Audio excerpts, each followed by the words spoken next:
First impressions are absolutely vital for the success of a game, and the first hours are typically the last items to get polished in the dev process for good reason. Many players decide if they'll continue within the first chapter of a game's narrative, but the first 30 minutes is especially crucial. Most of our favorite openers don't waste time with bloated exposition, thrusting right into an intriguing hook. Some of our favorites opt to take a more minimalist approach, letting the players soak in the setting's atmosphere and world building first. So here are 15 games that will hook you right in the first 30 minutes. Mass Effect 2. The opening of Mass Effect 2 is as climactic as most other games' endings. The sequel begins with the player controlling a limping Commander Shepard, crawling through the carnage and destruction of an all-too-familiar locale from the first game, the Normandy ship. What follows is a complete breakdown of everything we built up in the first game. What's more, Shepard has to work with a mysterious group, Cerberus, to get back what was lost and fight the Reaper threat. Together, hold together.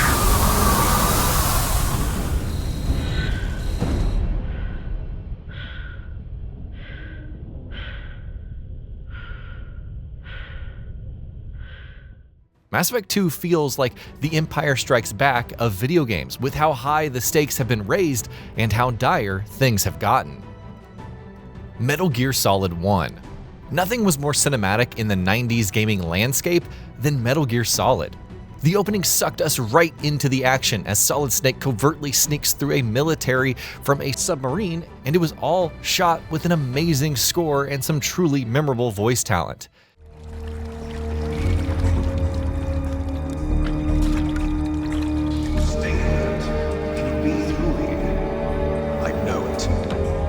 I'm going to swat down a couple of bothersome flies.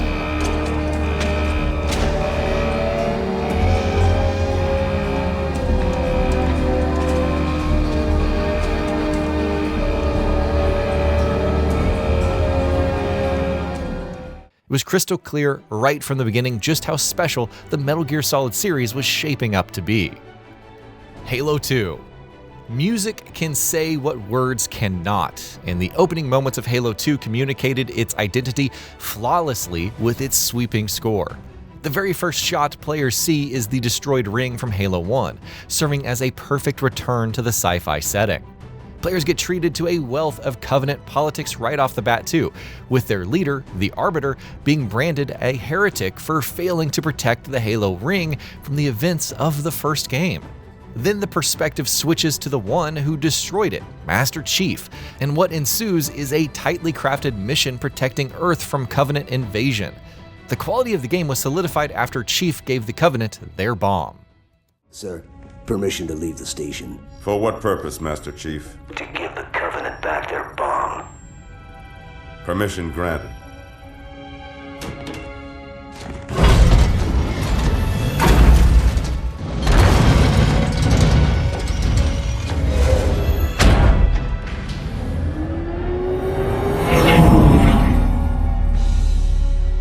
I know what you're thinking, and it's crazy. So, stay here. Unfortunately for us both, I like crazy.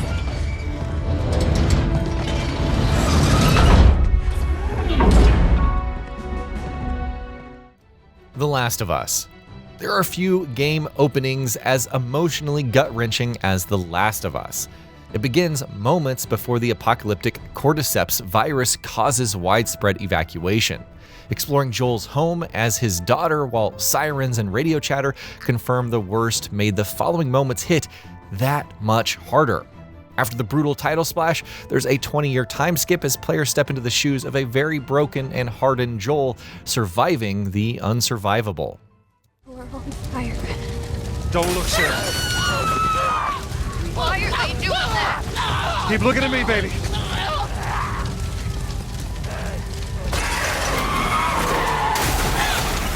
We're gonna get out of this. I promise.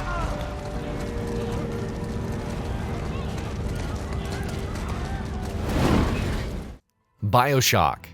BioShock's opening sequence is all about atmosphere and soaking the player into the beautiful dystopia of Rapture.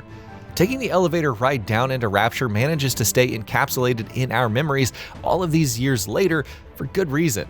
The Jules Verne-inspired setting under the ocean feels equal parts eerie and fascinating thanks to the string-heavy soundtrack and unparalleled art direction. The hook of Rapture effortlessly caught us. Who could resist finding out what went wrong with the paradisal undersea city and what evil terrors await below?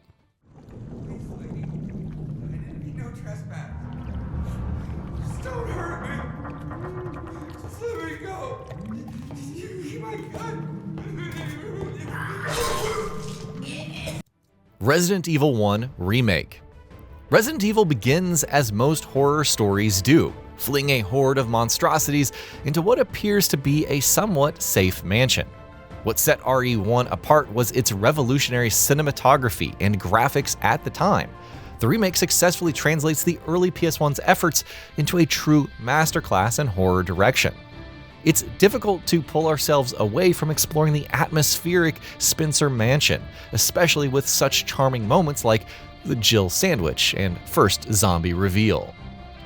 Doom 2016. No other game intro on this list is as straight to the point as Doom 2016. Rip and tear until it's done. With these words, Doomslayer rises out of his stasis to defend a Mars facility from the hordes of hell. You get to test out a weapon right away as imps begin tearing at your shackles. The instant satisfaction of the gunplay and the ambient storytelling aboard the Mars facility really made for an addicting and fun opener. Understand, our interest in their world was purely for the betterment of mankind. Everything has clearly gotten out of hand now, yes. But it was worth the risk, I assure you. Uncharted 4: A Thief's End. You could pick just about any Uncharted opener and it'd fit on a list like this, but A Thief's End manages to outdo its usually high standards. Nathan Drake and his brother Sam begin the fourth game going full throttle on a motorboat, dodging missiles and a shower of bullets.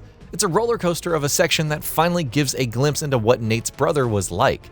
Of course, the actual game takes place 15 years later with a retired Nate contemplating life and, well, we know how that went. Uncharted 4 rarely slows down from the initial boat escape sequence, providing some of the most thrilling action the series has seen. Silent Hill 2 Remake. The remake of Silent Hill 2 does practically everything a proper remake should. It vastly improves upon the voice acting, adds more detail to environments, and polishes up gameplay a ton, among other things. Players get hit with the realization that they're playing a GOTY contender right off the gate as James reads his deceased wife's letter and heads down to the mysterious town. James's voice couldn't be more melancholic, and the misty Silent Hill looks every bit as creepy as it seemed when we first saw it on the PS2. Tomb Raider 2013. Tomb Raider's 2013 reboot very quickly established the gritty new direction in the opening escape sequence. Laura gets mangled up pretty badly after a shipwreck exploring the mysterious Dragon's Triangle. She finds herself tied upside down and players must scrape through the dingy cavern after she gets impaled by a large nail. It's quite the visceral sequence, highlighted by some fun level design and excellent atmosphere. Far Cry 3. Far Cry 3 was the entry that established the series into what it is today, and a lot of that was instilled in its opening. A group of friends hit up some coastal islands on their vacation with little care in the world, but their paradise quickly turns into a nightmare as they land on an island ruled by a band of bloodthirsty pirates. The main villain, Voss, is downright brutal, killing off most of the party and selling everyone else into slavery. Far Cry continues to carry the ruthless villain emphasis that 3 established to this day. The Evil Within.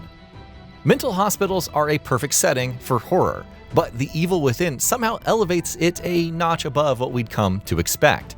It was a shock to see all the corpses scattered around the hospital entrance for Detective Sebastian, but what follows is nothing short of ridiculous. He gets tied up by a chainsaw-wielding maniac and narrowly escapes into a saw machine room trap. Of course, things get even more twisted as he spends more time within the deranged hospital, where the lines between nightmare and reality are severely blurred. Cyberpunk 2077.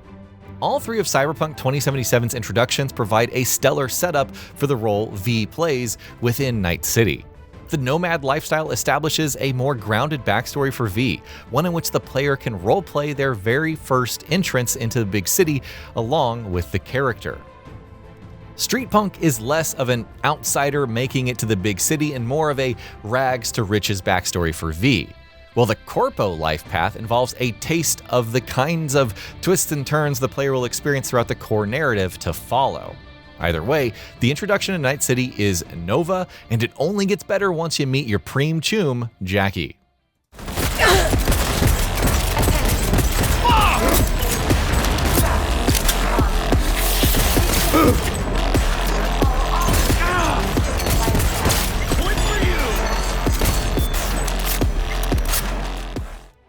Half-Life.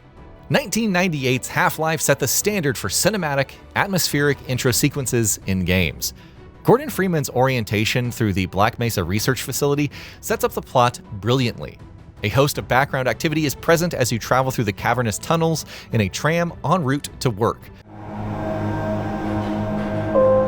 Good morning and welcome to the Black Mesa Transit System. This automated train is provided for the security and convenience of the Black Mesa Research. The scripted background activity serves as a kind of camera movement tutorial, but it's so organically done as to be totally immersive. Shadow of the Colossus Remake. If there's one thing you can depend on with a Fumita Ueda game, it's intrigue. The camera shots portraying Wander and his pilgrimage to the land of the Colossi are remarkably done. The opening really feels like playing a Kurosawa film with its minimalistic style. You're left in a mysterious land with only a sword and a horse to guide you, yet the pace never feels too sluggish due to the very tight structure of the 16 Colossi fights. The remake amps up the graphics and lighting to new heights, portraying a more colorful sheen on the old classic. And that'll be about it for this one. If you guys like what we're doing at Gaming Vault, please consider subscribing to our channel, and I'll see you guys on the next video.